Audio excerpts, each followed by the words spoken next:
Okay, welcome everybody to the first quarter of 2023 Stanford Trigeminal Neuralgia Patient Support Group.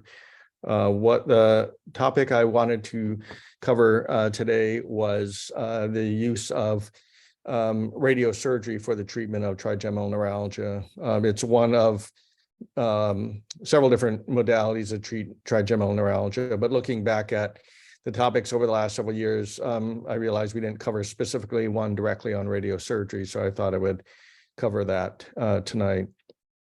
So in general, the mainstay to start trigeminal neuralgia management is to use medication, and that's typically the first step. Medications work very well for a large number of patients, for often many years. So if medications are working, then generally we do not proceed to the procedures that we discussed below.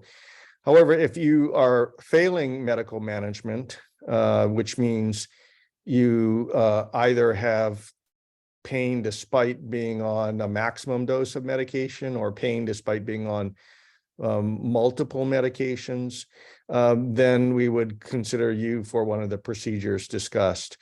The other indication for moving from medications to a procedure is if the medications are causing too many side effects. So a number of patients have good control of pain on their medications, but they feel tired, or they feel brain fog, or they feel like they just can't function well at work or at home.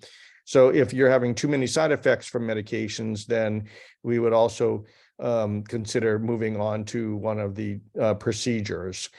So this is a list of the procedures. There's the microvascular decompression, which is the open surgery. There's stereotactic radiosurgery, which we're going to cover today.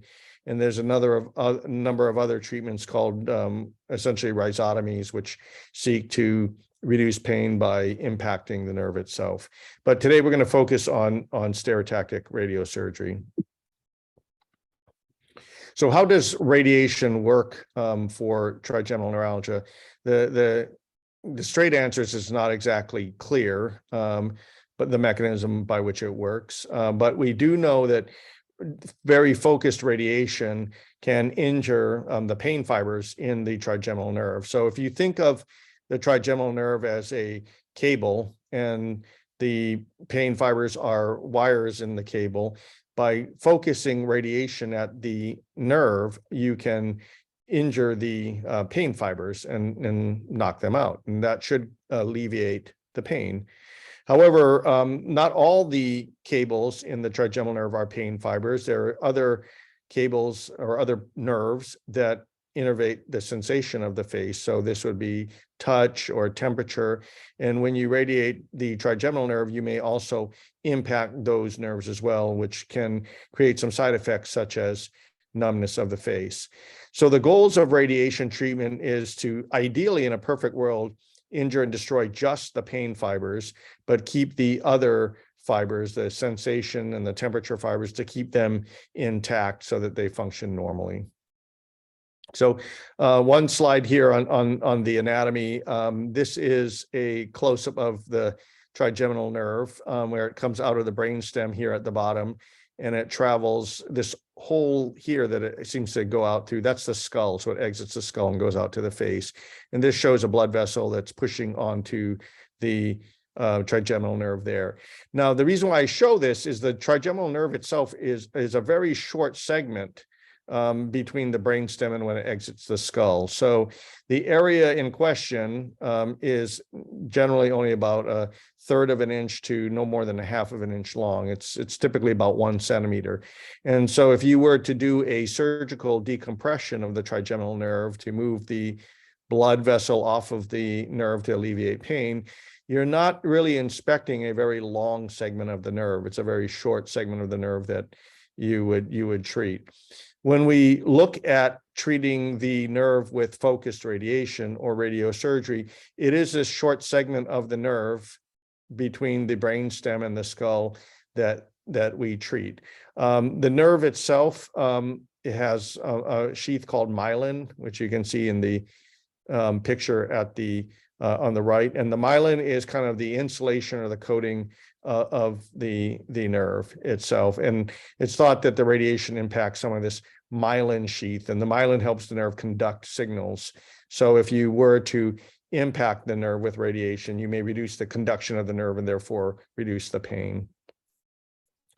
So I know this is kind of a complex picture. I just want to point out a couple of things. If you look at the picture in the upper right, this is a image of a patient's face. The trigeminal nerve has 3 branches.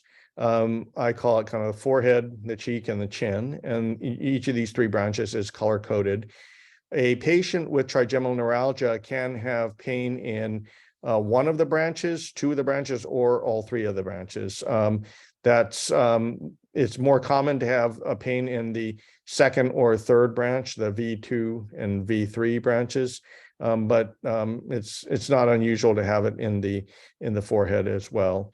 This picture in the lower right corner, this is the trigeminal nerve right here. It's the largest nerve, and it enters the skull and then goes through openings out to the face there. So what is radiosurgery?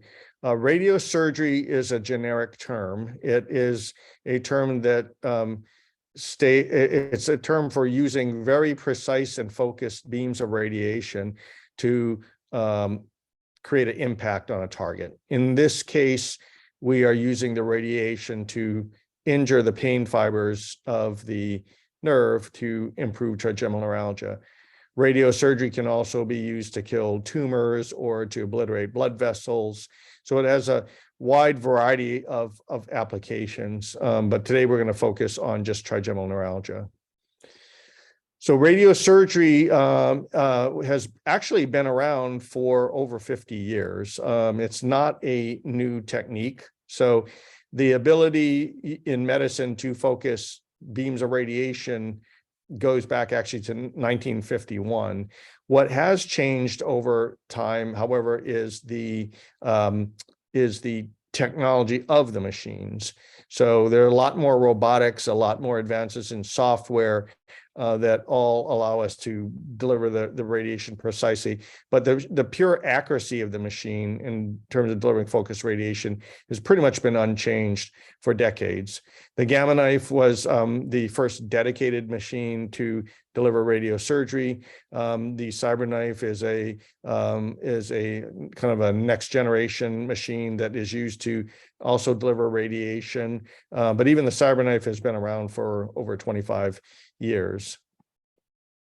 So the Gamma Knife and the Cyberknife both achieve their accuracy through several different methods. If you are treated on a Gamma Knife, your head is fixated in a metal frame. The metal frame locks your head to the table and you can't move, so the radiation can be delivered accurately. With the Cyberknife, the patient's head is fixated in a little plastic mask, and this does allow the patient to move, but the Cyberknife has the technology to track the patient position in real time. So if your head moves 2 millimeters to the left during the treatment, the machine can detect that movement and compensate for that movement. This is a picture of a Cyberknife, and I want to go over the components of the Cyberknife. The first component is this linear accelerator. This is the part here. This is what actually generates the radiation beam. Linear accelerators have been around for a number of years. They're usually pretty heavy. They can weigh several tons and are attached to a wall, but the Cyberknife has a lightweight linear accelerator. And because it's light, it can be mounted onto a robotic arm, or this is called the manipulator here. This moves the Cyberknife around the patient effortlessly. The machine doesn't touch the patient, but it moves around the patient to deliver beams of radiation. Now, in the ceiling, there are 2 X-ray sources. They're here and here.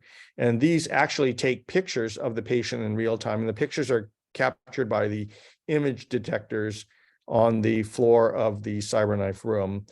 The imaging system accounts for the patient's position. So this is where I mentioned if you were to move during the treatment, the X-ray sources and the image detectors would detect that movement and send a signal to the linear accelerator to adjust the targeting of the beam. So this is how during a 45-minute treatment or so, even if you were to cough or wiggle, the machine will be able to detect those motions and compensate for the motions.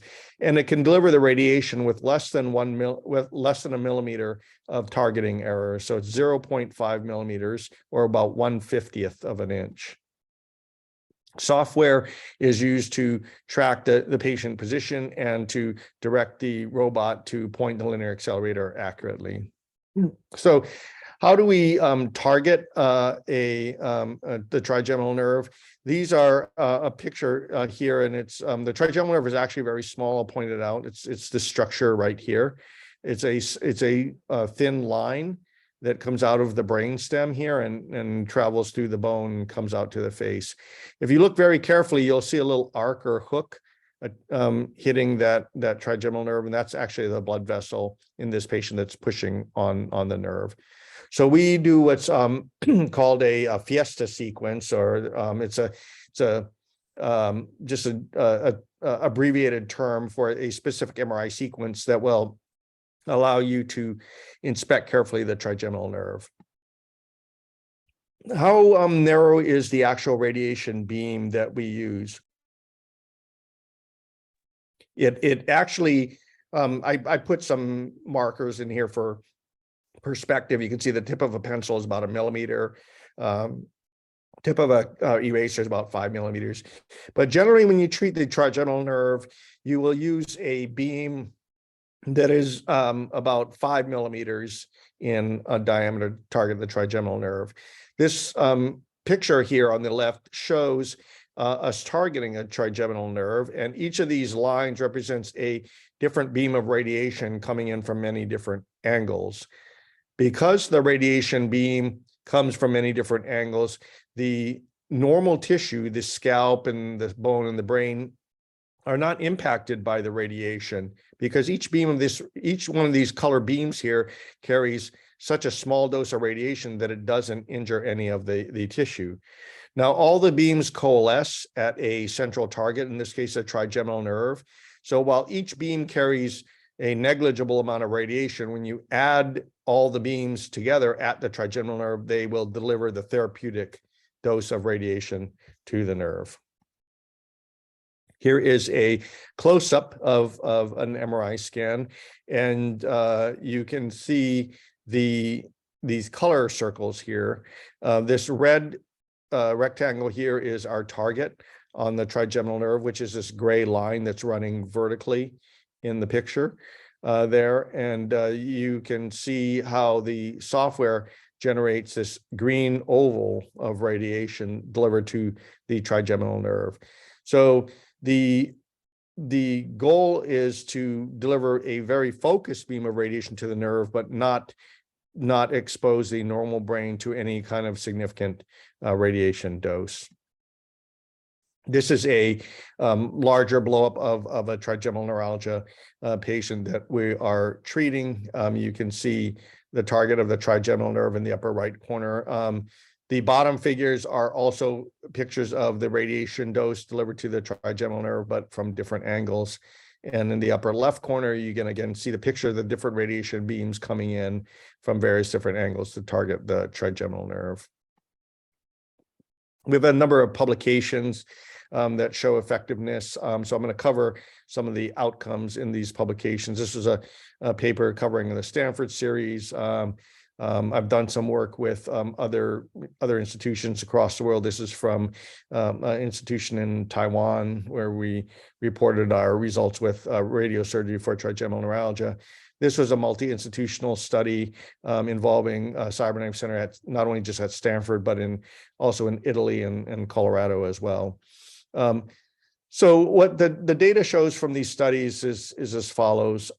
We can see that trigeminal neuralgia on average affects somebody who's about 70 years of age, but the range can be wide. In our 100 or so patients, they range from anywhere from 40 years of age to 92 years of age. Patients, by the time they came in for treatment, had an average duration of pain of about 8 years, but you can see some patients had pain as long as 30 years. The distribution of pain, remember I mentioned there are 3 branches. V1 is the forehead, V2 is the cheek, and V3 is the chin. You can see that the pain distribution tends to be much more involving V2 and V3 or combinations of V2 and V3. That's just kind of what we see in patients. Now, what's the outcome of radiosurgery? So we're going to talk about outcome both in terms of short-term and long-term. So short-term outcome is outcome within the first year. And what we saw in patients that underwent radiosurgery is that about 2/3 of the patients in the first year reported excellent outcomes. So this is like no pain at all, completely off medications, feeling great. Another 24% of patients had partial relief in pain, either moderate relief or just mild relief in pain. Now, if you look at long-term over the course of 3 to 4 years, the numbers change a little bit. The number of patients that had excellent, moderate, or mild pain relief dropped. And the question is, why does this happen? So we know that the radiation damages the pain fibers in the nerves. But we know that your body's natural response to damage is to heal.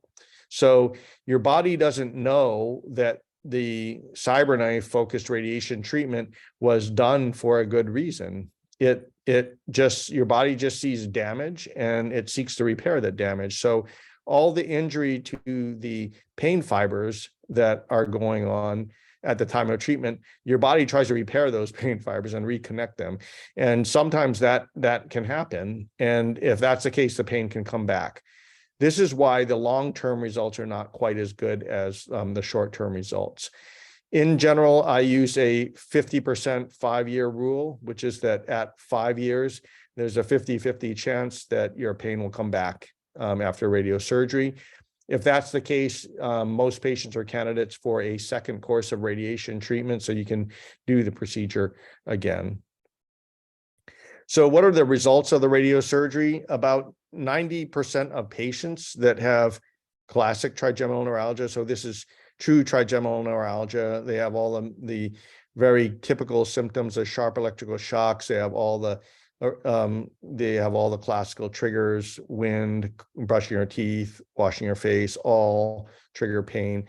In that case, about 90% of patients have good pain relief with a single course of radiosurgery treatment. The effects of the radiation take a few weeks on average to kick in. I've seen it as early as just 1 day or as late as 5 months.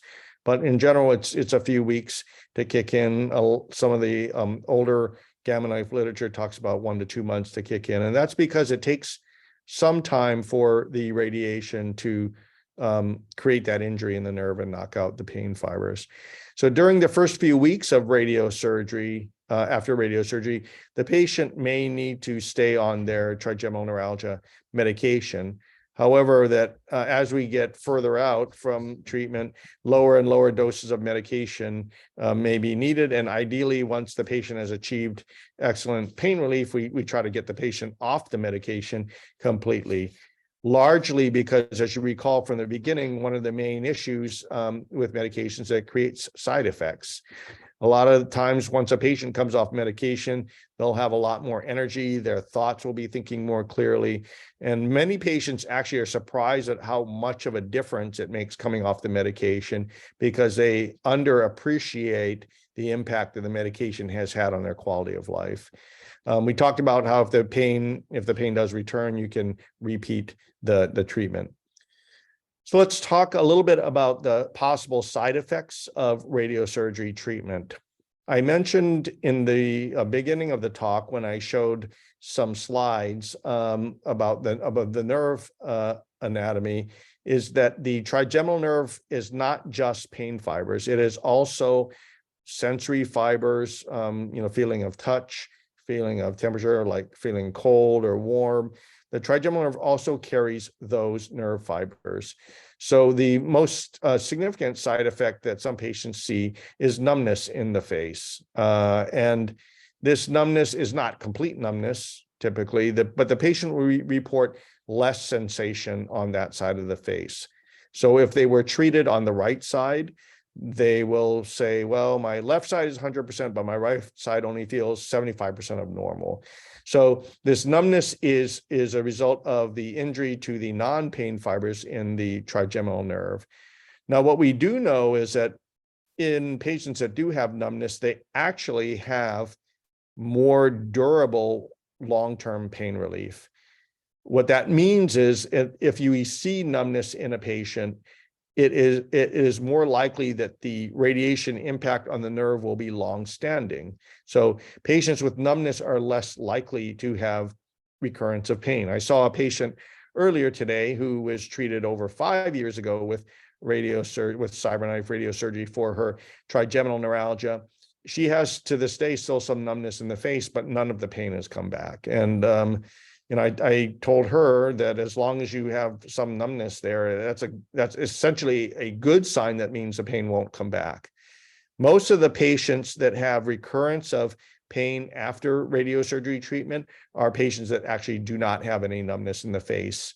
What that means is the nerve has not been impacted as much as those patients that have numbness, and the body's ability to repair the injury to the nerve may be better. So in terms of who can be treated for radiosurgery for trigeminal neuralgia, as I mentioned, we try to screen the patients and make sure they have what's called type 1 or type 2 trigeminal neuralgia. Historically, that's been called classic trigeminal neuralgia. Sharp electrical shocks of pain, not chronic dull achy pain. We like to see triggers, meaning that eating, brushing your teeth, washing your face cause pain. If the patient responded to medications previously, that's actually a good sign that the radiation is more likely to work. So if patient A says, I've been on Tegretol and it worked for 5 years before it stopped working, and patient B says Tegretol never worked, patient A will probably have a better outcome with radiosurgery treatment. You can also use radiosurgery in patients that have too many side effects from the medications, or patients who really want a microvascular decompression but fail their pre-op evaluation because maybe they have some high-risk medical problems. But those are the type of patients that we will consider for radiosurgery. So one-sided conclusions, and then I'm going to talk about some common questions. So radiosurgery is actually a very safe treatment. It's been used for decades to treat trigeminal neuralgia. The initial results show that 90% of patients achieve complete or partial pain relief. The onset of pain relief after radiosurgery can be relatively short, in a few days, but it can be as long as about 5 or 6 months. Over the long term, there is a subset of patients in which the trigeminal nerve repairs the damage that the radiation caused. And in this case, you can have a second treatment if needed. Numbness in the face is the main side effect that we see in this patient population. So now, before I go on to the question and answers with the participants, I just want to cover some common questions. I think that these are questions that I see often in my clinic that patients bring up.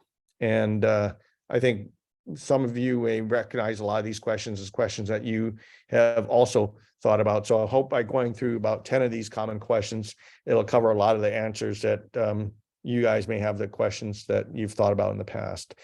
So the first question is, when should a patient consider radiosurgery, the focused radiation versus a microvascular decompression? So this is probably the first question that I try to figure out in my mind when assessing a new patient. The microvascular decompression has the downside of being open surgery in the hospital. Requires about 3 hours of surgery and a couple of days in the hospital, and then a couple of days of kind of feeling a little tired at home while you recover from the surgery. However, the microvascular decompression actually addresses the root cause of the problem, which is the blood vessel touching the nerve. It's also a more durable treatment. It's much more likely to last for the entire lifetime of the patient compared to a radiation treatment, which can have some repair injury healed by the body. The microvascular decompression also has a much lower chance of causing facial numbness. So When we look at most patients, if they're candidates, if they're younger, have classical symptoms, have a blood vessel present on the MRI scan, I often will consider microvascular decompression as the first treatment.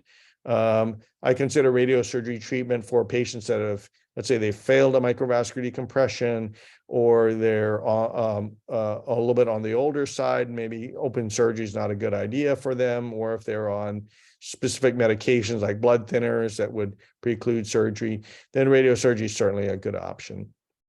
So the second question is, why can it take months for the radiosurgery to reduce the pain? That's actually a good question, because it's so highly variable. I've never been able to figure out how some patients can have pain relief in just a few days, because we know that the radiation doesn't show up, anatomically in the nerve in terms of changing the anatomy of the nerve for weeks to months. But some patients literally within 24 to 48 hours have pain relief. What is the more typical course is the pain relief starts about 2 weeks after the treatment and continues to improve until the pain's completely gone at about 1 to 2 months from treatment. And this is essentially the time course of radiation on neurologic tissue. When you go out in the sun and get overexposed to the sun, the sunburn doesn't happen right away. It happens maybe later that day or the next day.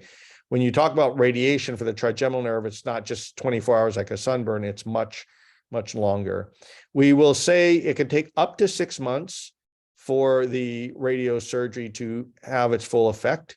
And we don't consider a radiosurgery treatment to have failed for trigeminal neuralgia until at least 6 months have passed. So if you've had radiosurgery and it's been over 6 months and you still have pain, then that would be considered a failure of the radiosurgery treatment. Question number 4, why does trigeminal neuralgia come back in some patients who've had radiosurgery? We talked about this. The body doesn't know the radiation was done for a good reason. It sees this as damage and it doesn't know any better, and your body does what it does for all damage. It tries to repair the damage. Number 5, can radiosurgery be repeated a second time if the pain comes back? And what are the risks of a second treatment? The answer is certainly radiosurgery can be done a second time if the pain recurs. The main difference between the second treatment and the first treatment, there's actually 2 differences. One is that the risk of numbness is higher the second time around because the nerve has been injured by the first course of radiation, and now you're adding a second course of radiation to the nerve. And so it's like a double dose of radiation to the nerve. So the nerve may be beaten down more with a 2 dose of radiation than it would have been with a single dose. And therefore the chance of numbness in the face is higher with the second treatment. 4 more questions, and I'll open up to questions from the participants. Number 6, what patients are not ideal candidates for radiosurgery? So there's a couple of categories of patients that are not really good candidates for radiosurgery. First is if the patient has a pain syndrome that is not consistent with trigeminal neuralgia. So if you effectively don't have trigeminal neuralgia, using radiosurgery, which is a treatment for trigeminal neuralgia, may not work. I mean, at that point, you're trying to put a square peg in a round hole. So you really want to ensure that what you're dealing with is trigeminal neuralgia before you consider offering radiosurgery treatment. Now, in some patients that have the sharp electrical shocks, we consider them classic or type 1 trigeminal neuralgia. Those are the best candidates for radiosurgery. Other patients come in with really chronic achy pain as the predominant symptom. Those patients are not quite as good candidates for radiosurgery because the radiation has a lower chance of alleviating pain that's chronic and achy. It has a best chance in terms of sharp electrical shocks. Number 7, why do I need an MRI scan if I'm undergoing radiosurgery? So the MRI scan is done for 2 reasons. The first reason to get an MRI scan, if you've never had one for trigeminal neuralgia, is to make sure that you're not having face pain from something less common. So less common thing would be a brain tumor pushing on the trigeminal nerve. that would be important to know. So you don't just go looking to treat the trigeminal nerve and in fact you land on a brain tumor. You want to know the true anatomy of the nerve before you start a procedure. So we do an MRI scan to make sure there's no structural problems around the nerve itself. The second reason why we need an MRI scan to undergo radiosurgery is that the MRI scan and the CT scan of the head that's also done with the MRI scan give us the anatomic blueprint or the three-dimensional grid to allow us to target the radiation accurately. If you don't have an MRI scan, it becomes more and more difficult to target the radiation accurately. The MRIs give you the visual appeal of the trigeminal nerve and as well as the ability to localize it to deliver the radiation. Number 8, if I have radiosurgery and my pain goes away but then comes back later, can I have a microvascular decompression? Are there any issues to be aware of when considering a microvascular decompression after radiosurgery? So in my practice, I do a lot of microvascular decompressions. And so this type of question does come up from time to time. Essentially, if you've had radiosurgery and your pain recurs, you are still a candidate for a microvascular decompression, assuming the MRI scan shows a blood vessel touching the nerve. That's the whole goal of a microvascular decompression, to get the blood vessel off of the nerve and alleviate pain. In terms of issues to be aware of when considering an MVD after radiosurgery, generally radiosurgery can sometimes cause some scar tissue around the nerve. So when you go back in with a microvascular decompression, you're going to need to deal with a little bit of scar tissue. It's typically not a lot, but you can see a little bit of scar tissue there, when you're doing surgery. The other difference we see in an MVD after radiosurgery is that radiosurgery, by damaging the trigeminal nerve, causes the trigeminal nerve to shrink a little bit. Anytime you injure a body part, it atrophies. And so a trigeminal nerve after radiosurgery looks thinner in the operating room under a microscope than a nerve that's not been previously radiated. And the last question, before we go on to your questions, is should radiosurgery be considered a first-line procedure after medication failure for trigeminal neuralgia? So this is a little bit more of a controversial question. And the reason for this controversy stems from the fact that when you use focused radiation to damage the trigeminal nerve and the body repairs itself, the pain comes back. So if you have on average 5 years of pain relief and the pain comes back and you do another course of radiation, and maybe this time you get only 3 years of pain relief, you can see that might be a feasible solution for somebody who's 85 years old. Maybe you only have to get 5 or 10 years, but not necessarily a feasible solution in somebody who is 20 years old that has 8 decades to go. So whether or not radiosurgery should be considered a first-line procedure depends on a variety of factors, such as age of the patient, other medical conditions, how they respond to medications, is a patient willing to take numbness? A lot of things go into play there to determine that fact. So we can't just make it a simple statement like, tell us when radiosurgery is better than microvascular decompression. That's not really a clear-cut answer there. So I'm going to open this up for question and answer. There's some questions that came in during the presentation, so I'm going to answer these questions kind of in the order which they've come in. So the first question is, how efficient is this surgery for a long-term solution if I've tried all possible medications? Will you be able to come off medications if you've gotten this procedure done? So I'm not sure if you're talking about a microvascular decompression or the radiosurgery. So I'm going to answer it both ways. If you're talking about a microvascular decompression and the candidate has true trigeminal neuralgia and not some other type of pain syndrome, the microvascular decompression is about 90% effective at alleviating pain And it's also very durable, meaning that if the pain goes away, it's likely to go away for your entire lifetime. With radiosurgery, it also has about a 90% initial effectiveness of making the pain go away. But again, the nerve heals, your pain can come back. So I use that 50% 5-year rule. So 50% of patients will have recurrence of pain after 5 years. So the radiation is not as durable as the microvascular decompression. Now, have I had patients that had radiosurgery, like Cyberknife treatment, the pain's been gone 20 years later? Yes, we have patients like that. We also have patients that undergo the radiosurgery, the pain comes back, in just a few months. So the bottom line is, I think in terms of durability, the microvascular decompression is a more durable long-term treatment than radiosurgery for the trigeminal nerve. The next question is, what collateral brain damage can a patient expect, if any, from this procedure? So anytime you radiate a nerve in the body, you're exposing the tissue in the immediately surrounding area to the radiation. So if you cause the radiation if you cause radiation injury to the surrounding structures, then you can create symptoms.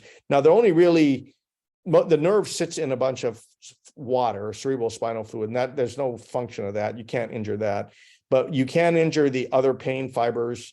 The other nerve fibers besides the pain fibers in the trigeminal nerve, and then that can cause the numbness in the face. On very, very, very rare occasions, you can get radiation injury into the brainstem, which can cause kind of a more burning type of pain in the face, not trigeminal type of pain, but that's highly unusual, like less than 1% in that situation. How do they know? Next question. How do they know where to focus the radiation if the MRI doesn't show any damage? We focus the radiation just based on the anatomy of the nerve.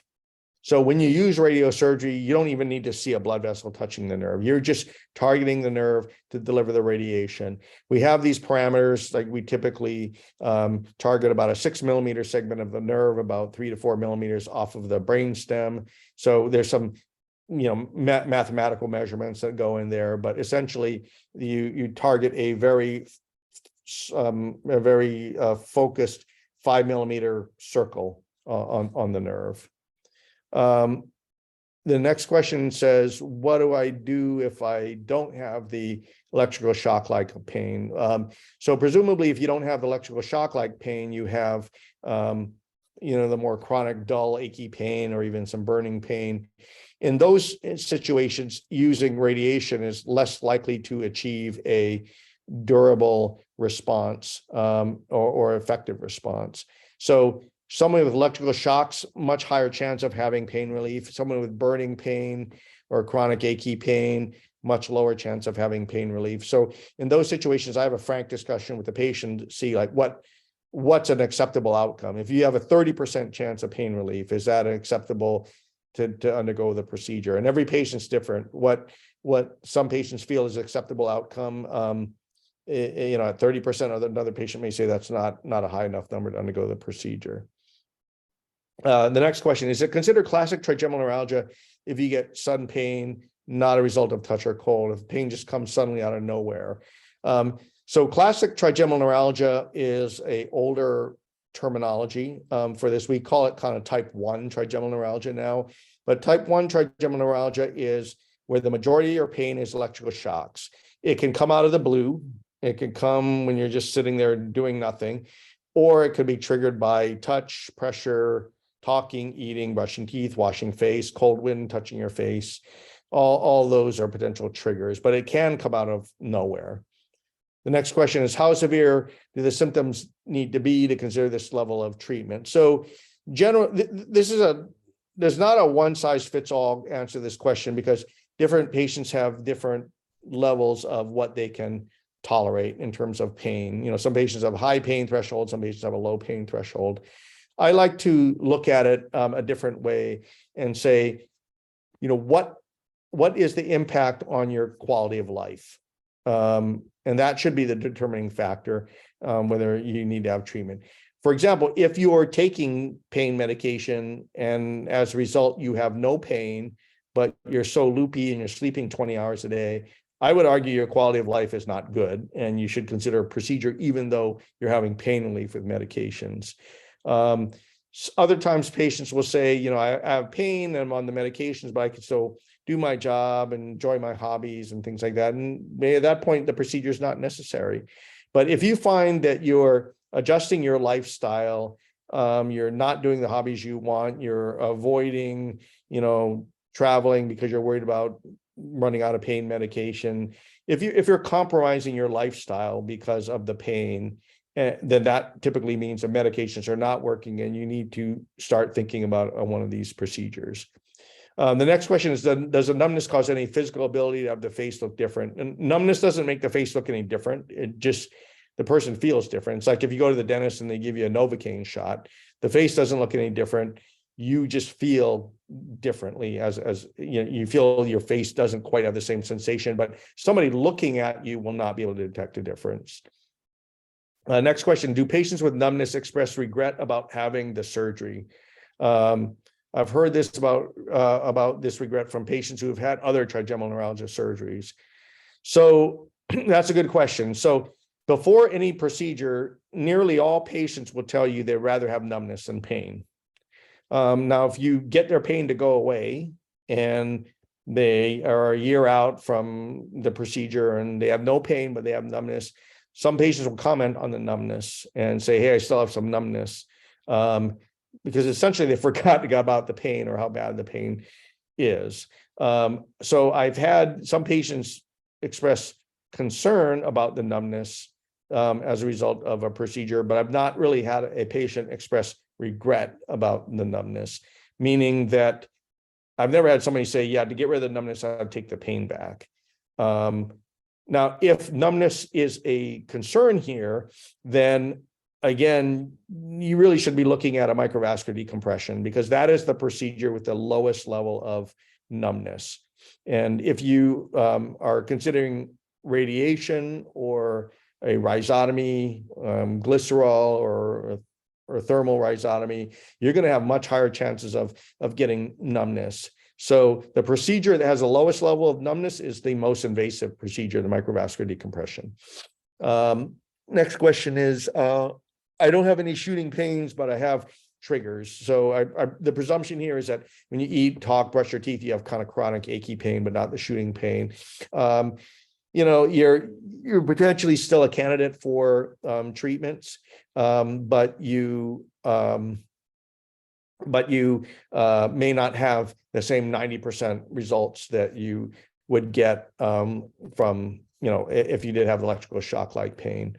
Next question, does UCSF do Gamma Knife or Cyberknife? They typically favor Gamma Knife for treatment of trigeminal neuralgia. The next question, what is the procedure that the Mayo Clinic utilizes that has fewer repeat surgeries than micro decompression?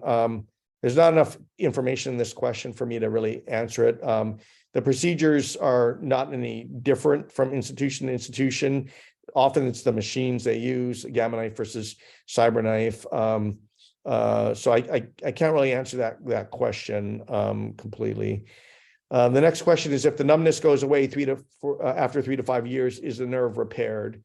So if you have numbness and it goes away,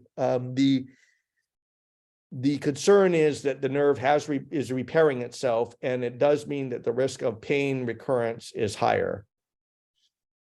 So in other words, 2 patients, they both have numbness the first year after treatment. In patient 1, the numbness goes away completely. In patient 2, it doesn't. The first patient will probably have a higher chance of pain recurrence in their lifetime than the second patient. If the next part of this question, a year after surgery, do I recommend no medication? I'm not quite sure I understand that question completely. If the question is a year after surgery and the surgery worked and I'm not having any pain, then I would recommend getting off medication completely. There's no reason to be on medication if you've had a successful procedure and your pain's gone. If you've had a procedure and your pain is 50% better, 75% better, then some patients do supplement it with low doses of medication to have further improvement. If a blood vessel is crossing the trigeminal nerve, will radiosurgery still be advisable? So if I am evaluating a patient, I see on an MRI scan a blood vessel crossing the nerve, and they have classic trigeminal neuralgia symptoms. If they're relatively young, I recommend a microvascular decompression. And relatively young, that age has gone way up over the last several decades. A 75-year-old in good health is relatively young, because they're going to live for another 20, 25 years. And doing a treatment that gives them only a few years of pain relief versus permanent pain relief, if they're young and healthy, they still may be a better candidate for a microvascular decompression. The next question, I had a Fiesta MRI in 2018, but by the time it was scheduled, my pain was gone, and I no longer had a pain, and there was no blood vessel, and the MRI scan was found touching the nerve. I'm having a bad pain outbreak now, so would a new MRI scan be more likely to find the offending vessel? So the answer to this is that if you had a Fiesta MRI scan in 2018 and it was a good quality MRI scan, it should tell us if there's a blood vessel touching the nerve or not. Not all patients that have trigeminal neuralgia have a blood vessel touching the nerve. So just because you don't see a blood vessel touching the nerve doesn't mean that you still can't have trigeminal neuralgia. Sometimes it also requires a second look at that prior MRI scan. Sometimes kind of with careful magnification and whatnot, looking back, you can sometimes see a blood vessel that maybe might have been missed. But it's not likely that a new MRI scan is going to show much difference. The second part of this question is, how do I get seen at Stanford if I'm a Stanford patient? You can call the phone number that's on the slide right now. That's to Vivo. She's the program coordinator for the trigeminal neuralgia program, and she can help facilitate a referral to, and help you navigate the Stanford system. The next question is, what types of non-electrical shock pain is radiosurgery most successful for, or is this even appropriate? So generally, the more you move away from the electrical shocks, the less effective the radiation is going to be. And it sounds like this patient had 2 microvascular decompressions and medications no longer work. So this is in this patient with 2 prior procedures that haven't worked and medications that are not working. The picture here looks more like what we would call atypical facial pain rather than trigeminal neuralgia, because you're not having the classical electrical symptoms. The medications, which usually work in trigeminal neuralgia, aren't working. So that creates some red flags that point us away from trigeminal neuralgia as the main diagnosis here. So this is one more kind of atypical facial pain diagnosis, and it may not be appropriate for procedures like radiosurgery that are designed to treat trigeminal neuralgia. The next question is, do you do your own MRI scan right before the surgery, or do you use what you receive from other providers? So if you're talking about Cyberknife radiosurgery, we have to repeat the MRI because we need a very special targeting sequence. It's called a stereotactic targeting sequence. So if someone's had an MRI on the outside, we still got to repeat the MRI to target the radiation. If you're talking about a microvascular decompression and the patient has had a good quality MRI scan on the outside, you don't necessarily need to repeat it. Oftentimes just my review of that MRI scan is adequate to determine whether they're a good candidate for a microvascular decompression. The next question is, the microvascular decompression uses Teflon, the little cushions, to separate the nerve and the blood vessel. Are there any dangers with the Teflon, and are there any MVD alternative substances? So the Teflon looks like little cotton balls. The cotton balls that people use for like makeup removal and things like that. Teflon's inert. I'm not aware of any kind of dangers with Teflon. People have tried different alternatives, but there's really not a lot of literature on that. Teflon's been the mainstay for this treatment for about 50 years. the next question, how often does anesthesia dolorosa occur after Cyberknife radiosurgery? Is there a way to know if one is susceptible to it? Is there a way to avoid it? So anesthesia dolorosa is a burning dysesthetic pain, like creepy crawlies burning pain. It's probably the one type of pain that is worse than trigeminal neuralgia or atypical facial pain. So the question says, well, how common is it after radiosurgery? It's actually very rare if you have true trigeminal neuralgia, the classic electrical shocks, less than 1%. Now, if you start talking about patients that have burning, achy pain to start with, or atypical facial pain, and you do radiosurgery, then the chance of anesthesia dolorosa starts going up. So the way to keep it down, or a way to minimize it, is to make sure the patients you select have true trigeminal neuralgia and not some other type of pain syndrome. Once you've done that, there's really no way to know who is going to get it and who's not going to get it, but it's extremely low if you are treating the correct patient population. The next question, the patient had both trigeminal and occipital neuralgia, is radiosurgery still advised? So these are two separate nerves. If you do radiosurgery for trigeminal neuralgia, that may alleviate the pain caused by the trigeminal nerve, but it's not going to alleviate the pain from the occipital nerve. That's a separate nerve and would require a separate treatment.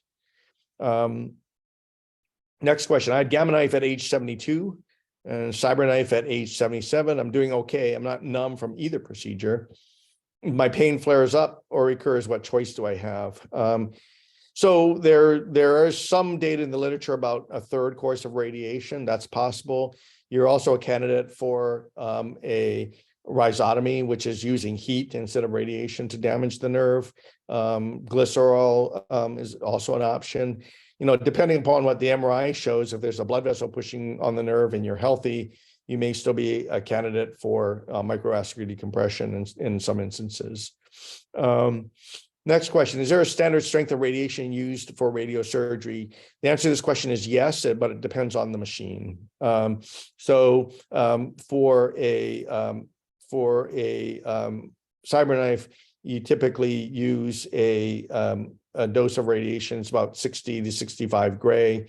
And if it's Gamma knife, it's a little bit higher in terms of the radiation dose, but it has to do with more of the physics of the dose distribution based on the different machines rather than the goal of achieving pain relief. The next question is, what are some of the medications you recommend for treatment prior to these procedures? What should I try? So I'm a neurosurgeon. I do procedures. I don't do medical management. That's typically done by a neurology, primary care, or your pain physician. So I'm not in a position to be able to answer that question kind of accurately. The two most common medications used are carbamazepine or gabapentin. Those are the two most common ones. Lyrica is also commonly used, but you would have to consult with either your neurologist or your primary care in terms of the optimal management and medication doses. The next question, are there any new surgical procedures being investigated? Not really, because the treatments for trigeminal neuralgia, especially the microvascular decompression, are very good for most patients. So because you have a procedure that has a 90% chance of long-term lifetime pain relief, there's not a lot of focus on developing a new surgical procedure. The next question, can the procedure cause drainage of the fluid around the nerve out the nose? Answer, the radiosurgery, the answer is no. You would not ever have drainage of fluid out the nose with radiation treatment. The next question, I had Cyberknife 5 years ago and the pain has returned. I had an MRI and an appointment tomorrow at a Cyberknife facility. I would consider the MVD, but I'm 70 years old and the prior Teflon question was mine. Thanks. So a couple questions here in this one question. The first is, can you have a microvascular decompression at 70? And the answer is, I go less by chronologic age and more by your physiologic age. So some some people that are 70 years old are excellent candidates for MVD, especially if their expected lifespan is on the order of decades. Because the problem with going with these less invasive procedures is you have exactly what I mentioned, at 5 years, a 50-50 chance of pain returning. You can repeat the Cyberknife. Generally, when you repeat it, the pain relief is less than 5 years. So you might, let's say you get 3 years of pain relief. Now you're 73 and you still have a recurrence of pain. So the best chance of pain relief is the first chance. So if you are in good health at 70 and your MRI scan shows a clear-cut blood vessel touching the nerve, I would still consider a microvascular decompression over a second course of radiosurgery. Next question. My trigeminal neuralgia is V1 only, so it's forehead and on the left side. It began with a shock, but has become constant dull while taking gabapentin at a max dose. More good days and bad days. I'm getting Botox in the forehead also for relief. I had some severe side effects with other medications. Not ready to jump for a surgical option. I'm 73. What I would hate to get is post-surgery facial numbness without pain relief. Is this a valid concern?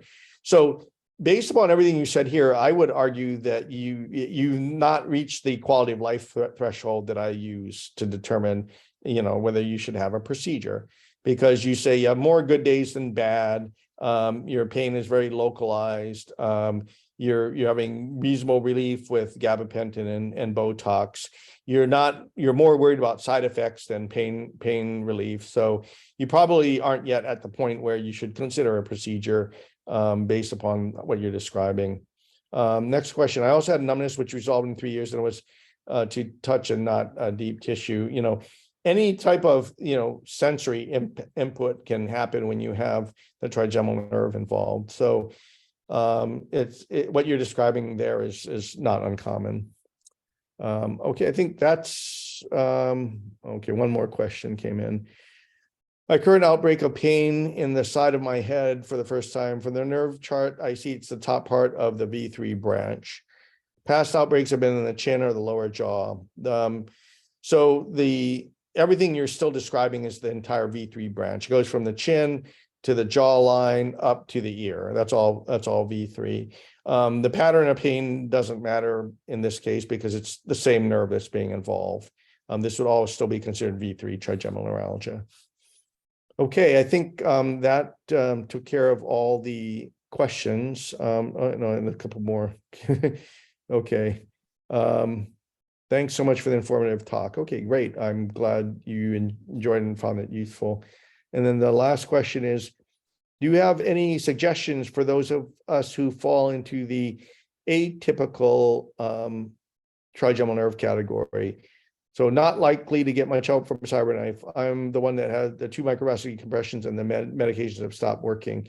So in patients like yourself, I think it's very important to make sure you're getting fully evaluated at a comprehensive trigeminal neuralgia center. And what I mean by that is that they have all the disciplines represented. So a neurosurgeon, a pain specialist, a neurologist, a dentist, ear, nose, and throat surgeon, because these complex pain syndromes are extremely difficult to manage, and you definitely want to be at a center that has a multidisciplinary team that can have all the specialists there that can focus on this. So if you were like at Stanford, we would have you connected with one of our kind of neurology pain specialists. We have some physicians that are board certified both in neurology and in pain medicine, and we would kind of get you in to see them, because you said the medicines are not working, but there's a variety of medicines that are out there, and my bet is that you've not been tried on all of them.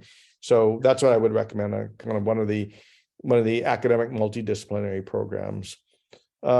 Great. Okay, sorry to run a little bit over. I hope everybody enjoyed this presentation, and feel free to reach out to either me or V if you have any further questions. We enjoyed this opportunity to speak with you tonight. Take care, everybody. Have a good evening. Thank you, Dr. Chang.